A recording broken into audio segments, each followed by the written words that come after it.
राधे राधे। तिल चौथ व्रत या फिर कह लीजिए तिलकुट चौथ व्रत, इन नामों से भी जाना जाता है। तो यह व्रत किन लोगों को करना चाहिए और किन लोगों को नहीं करना चाहिए, यह व्रत हमें क्या नियम है, क्या विधान है, यह व्रत अगर हम पहली बार रहना चाहते हैं तो क्या रह सकते हैं, इस व्रत में हमें भगवान श्री गणेश को किस चीज़ का भोग लगाना चाहिए। तो आइए जानते हैं इस वीडियो में कि यह व्रत हमें कब करना है। यह व्रत हमें मिल रहा है 17 जनवरी को, दिन शुक्रवार को। यह व्रत महिलाएं अगर पहली बार रहना चाहती हैं तो अवश्य कर सकती हैं, क्योंकि इस बार कोई खरमास मलमास नहीं लगा हुआ है, मतलब खरमास मलमास ख़त्म हो चुका है। इसके बाद संकटी चौथ या तिल चौथ मिल रहा है हमको। तो जो पहली बार व्रत करना चाहती हैं वह कर सकती हैं, ठीक है।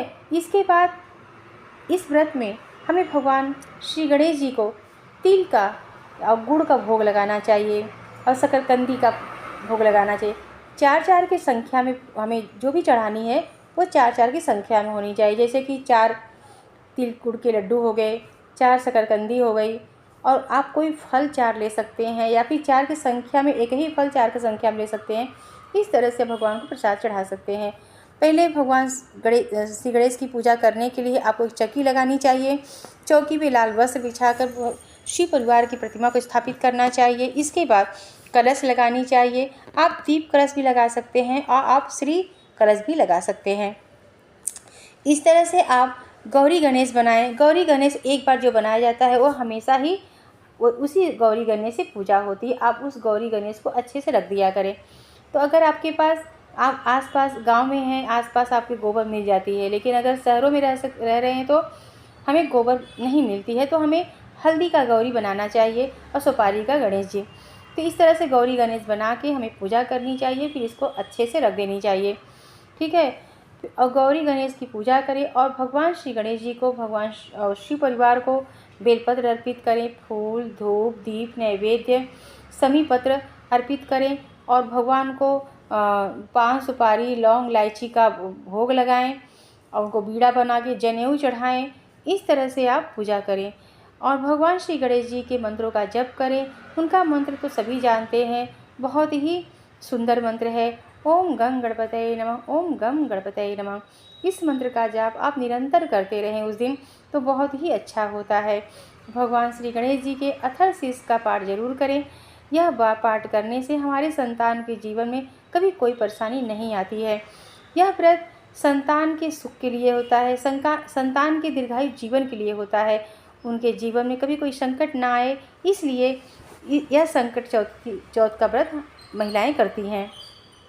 संतान कोई भी हो, चाहे पुत्री हो चाहे पुत्र हो, इसलिए संतान के लिए यह व्रत किया जाता है।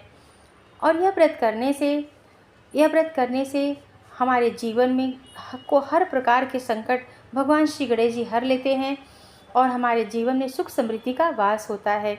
यह व्रत महिलाएं करती हैं। शाम को चंद्र को अर्घ्य देने के बाद व्रत का पारण करती हैं और पारण में हमें कभी नमक नहीं खानी चाहिए। पारण करते समय आप शकरकंदी खा सकती हैं, फल खा सकती हैं, सिंगदाना ले सकती हैं, लेकिन आप नमक नहीं ले सकती हैं, क्योंकि अन्न नहीं खाना है और नमक नहीं खाना है। यह व्रत इस तरह से किया जाता है और यह व्रत अगर पहली बार करना चाहती हैं तो आप कर सकते हैं। और यह व्रत में भगवान श्री गणेश जी को प्रसाद क्या चढ़ाना चाहिए मैंने बता ही दिया है। गुड़ तिल और शकरकंदी का भोग लगाएं। आपके पास जो भी है, मोदक लड्डू मिठाई, आप सब कुछ चढ़ा सकते हैं, लेकिन 4-4 की संख्या में चढ़ाएं। और भगवान शिव माता पार्वती जी की पूजा करें, श्री कार्तिकेय जी का भी पूजा करें, क्योंकि उनके माता पिता और भाई की पूजा करते हैं तो भगवान श्री गणेश जी अति प्रसन्न होते हैं, ठीक है। तो इस तरह से आप भगवान श्री गणेश जी की पूजा करें और शाम को अर्घ देने के बाद पारण करें। यह व्रत करते समय हमें निरंतर भगवान श्री गणेश जी में मन लगाना है और अपने मन में निरंतर भगवान श्री गणेश जी के मंत्रों का जाप करना है। यह व्रत पूजा शाम को प्रदोष काल में किया जाता है। प्रदोष काल में पूजा करने का विधान है, ठीक है। तो आप कलश रखते समय कलश के जल में लौंग इलायची काला तिल सुपारी सिक्का आप डालें। आप दीप का भी कलश बना सकते हैं और श्रीफल का भी कलश बना सकते हैं, इसमें कोई वो नहीं है, ठीक है। दोनों ही अच्छा है। तो आपको वीडियो कैसा लगा? अच्छा लगा तो लाइक करिएगा, सब्सक्राइब करिएगा और हमें शेयर